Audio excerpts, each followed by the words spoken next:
Peri, I kat kedai you lah tengok. Hari tu kan you kata you bini motor nak convert kan. Saya suruh bawa lah, convert bimbang kepala. Sudah sampai? Dah sampai. Tengok. Buset tau. Esok I sudah boleh pasang steam yang motor. Sebab motor sudah siap, enjin sudah siap. Cuma tunggu kepala saja. Sebab I mau tolong dia kepala bimbang. Ya, saya bawa itu purple punya lampu dah. Tengok purple punya. Okey. Lepas tu Sampai anak. ya, anak abah saya comel. Dengar tengok. Macam mana bayar? Bayar?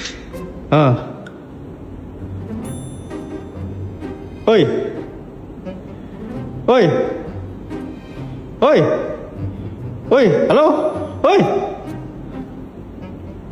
Dia tipu ke saya apa? Saya ke? Tak mau bayar, saya simpan balik semua barang ni.